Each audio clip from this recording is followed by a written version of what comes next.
Hey, it's your boy Jay. Today we are going to try out a Glow OLF, which OLF is one of my favorite molds. These ones are nice and flat, and I'm hoping it's going to be nice and stable, but we'll see, because one of the things I love about the OLF is the glide. So this might not have the glide, but it also might be more forehand friendly, but we'll find that out today. We're just here at a local course in Mikos, and cool, let's get it going. Of course, first hole is a shorty.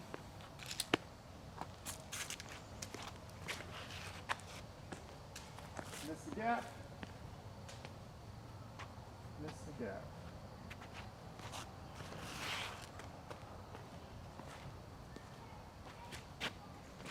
Okay, there are my two off the top. Let's see how stable this is when thrown very softly.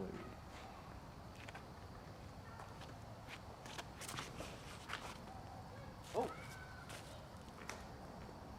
Woo! That was pretty stable when thrown softly. Like, maybe even Firebird stable. We'll see how it goes on the next hole though.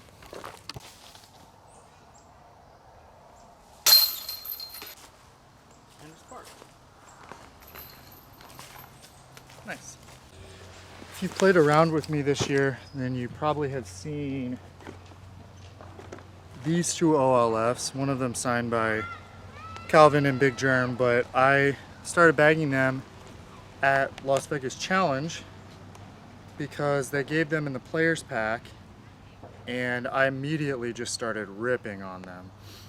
Looked up what they were, and it's a 9-speed that has a Firebird bottom but a Wraith top, so it's extra glidey and has that comfortable Firebird feel on that, but is nowhere near as overstable.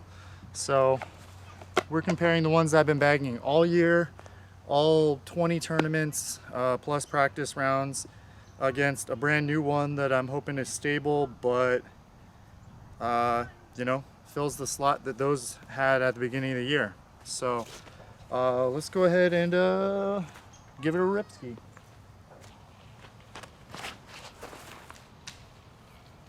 Did not hit the low ceiling, but it has some stability. And I'll give you a little, this is one that I've thrown quite a bit.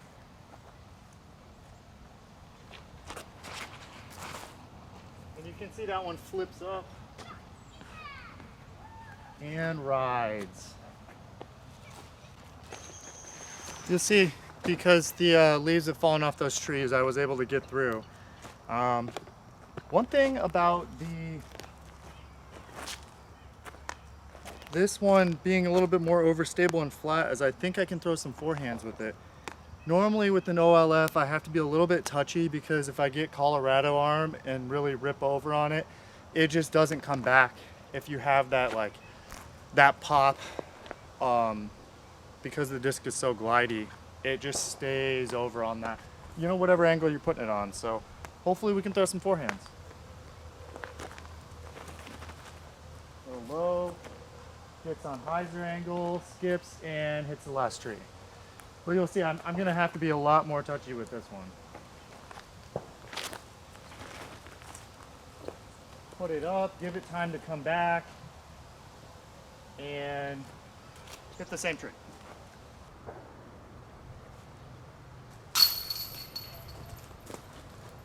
I may not have explained it as well right off the top, but it's the Glow Orion LF from Millennium Golf Discs. And man, so far it's doing what I want it to do. It's more stable, easier to throw on forehands. I can rely on it fading at the end because it's more flat top. There's more space underneath, and less glide, honestly, which is why I love the OLF, because I hardly have to use my distance drivers, I'm not gonna lie, because my distance drivers only go about 50 feet further than these OLFs, even though they're only 9-speed. So here's another par 4 where this one's a specific landing zone. This is the first time I'm getting to really rip into this thing. and see how overstable it is. So we'll throw it nice and flat, see how it moves. Slight tailwind maybe.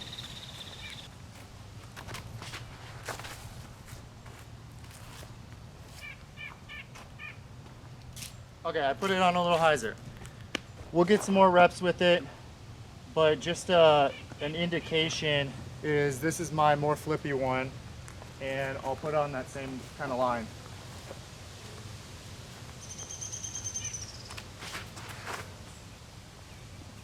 Just popped up a little bit, glided.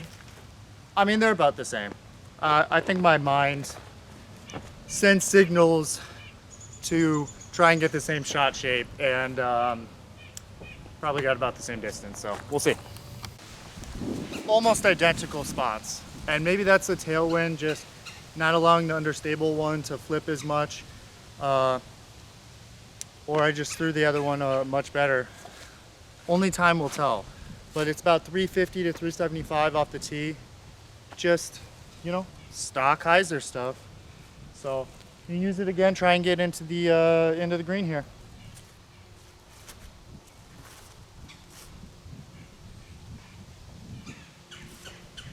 Lower speed, it's just so overstable. I'm just shedding layers in this beautiful fall day. Whew. Well, I thought that I was really far off. Turns out both those shots were circle 2, edge of circle 1, and this one's about 45 footer. That overstability, it's catching me off guard. It feels like when I throw it harder, it still is gonna glide a little bit, but man, very versatile disc, very.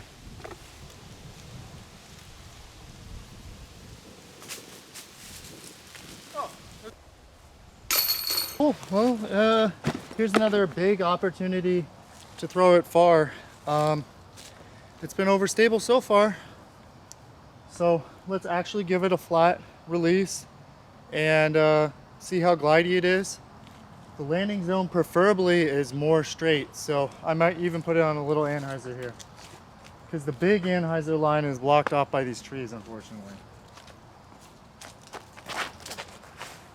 Little anhyzer out of the hand and still wants to fight out. Got caught up on that tree, still wants to fight out. Let's show like this is a lightweight, newer one. On that same line, you can see how this one's domier and it's just gonna keep to the right. Just keeps to the right. Well, completely different disc. The more that I think about this, the more that this new Glow OLF kind of reminds me of a PD. Like a regular stable PD. I mean, they do technically have the same rim from what I've gathered. We're very similar. And I'm wondering if they let these cool differently, use, you know, tips and tricks of the trade, or if they if it's the Glow plastic that made them flatter and more stable. I don't know. Regardless, I gotta get through this gap right here. If I get through this gap and finish straight to right, I can give myself edge of circle look to this very tricky green. And trip on a stick.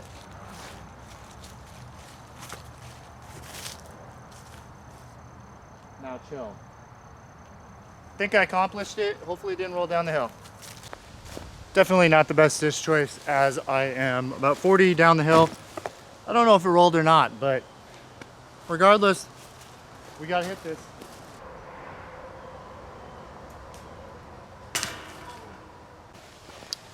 It is the perfect weather out right now. I have a bunch of little grabber things on me.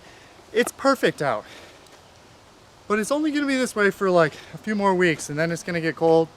And my plan is to continue playing as I have always done, but man, it's gonna be tough. I kinda wish I was somewhere a little bit warmer.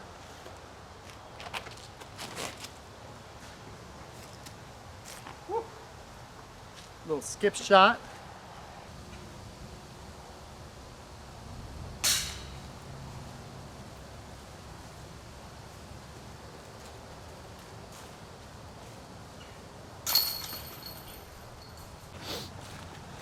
Your boy's C1X putting is mediocre at best.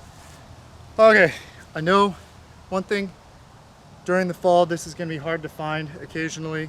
Hopefully I just throw great shots with it. But I haven't ripped a forehand yet, so let's rip a forehand on this one. Well, aside from the approach a few holes ago, that was kind of a rip.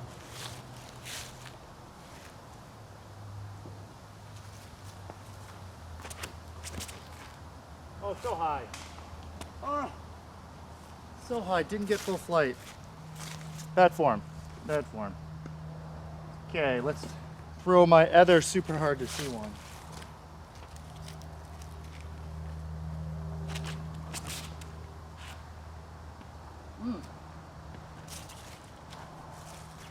I should probably be forehanding these more often. Didn't really get too much off the tee, so out of birdie position, but I can give it a full rip then.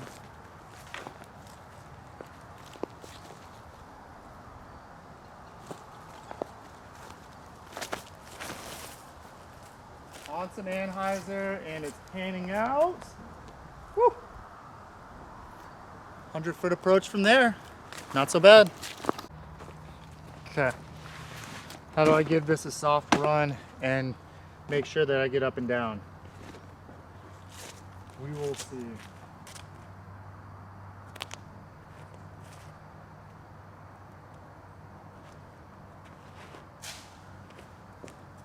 That's not how you do it. Not at all.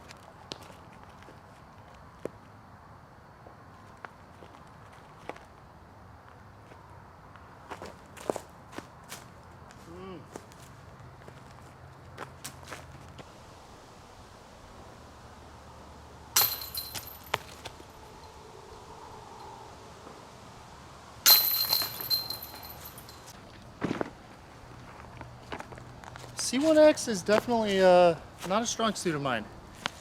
Okay, here is another really long par 4, and because this is overstable and because I messed up that forehand off the tee last time, I'm going to go up this left alley, try to scoot out to the right as much as possible.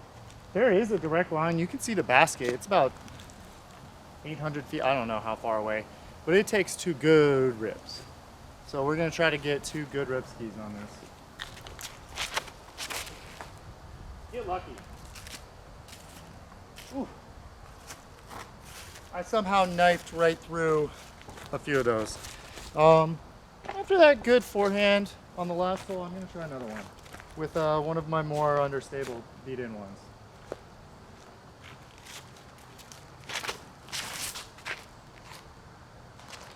Colorado arm. I think I just did that thing where I let like a bad approach or a bad putt affect the few throws after, and that's a bummer, but I'm aware of it, and so I'm gonna do my best to alleviate that.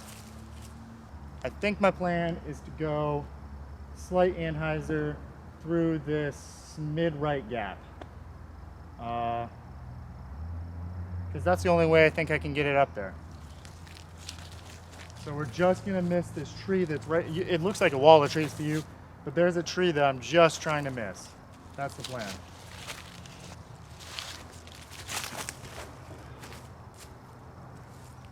Well, I missed it by far. Went a gap to the left. To be honest, I would throw one of my more understable ones if I were to do that again. But, you know, how do you get used to a disc? You throw it.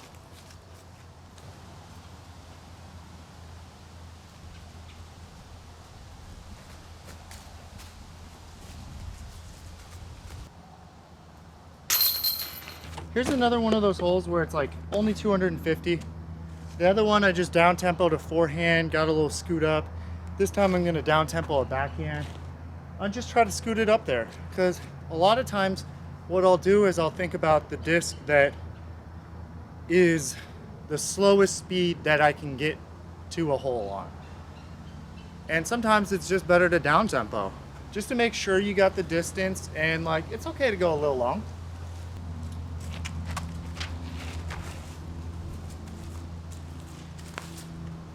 Yeah, it's okay to go 3 feet long. That's good. Maybe 4 feet. Man, I think I'd be like -4 through 8, which is great if I didn't bogey that one on that scuffed up shot. So, still playing great.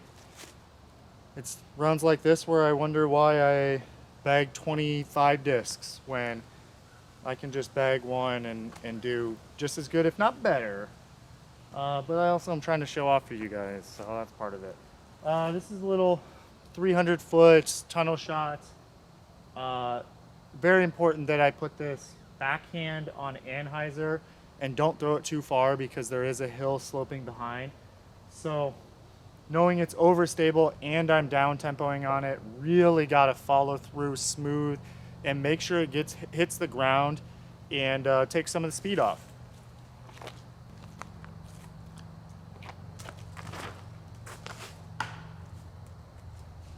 Or really diligently think about it and then hit one of the first available. I pretty well put myself at the bottom of this ravine down here, and you know, got to get myself out of there somehow.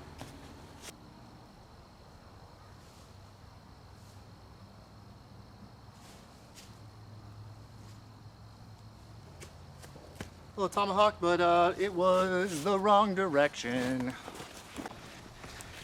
Talked about the bogey. Put myself in another bogey opportunity here. I'm big time on these circle twos though.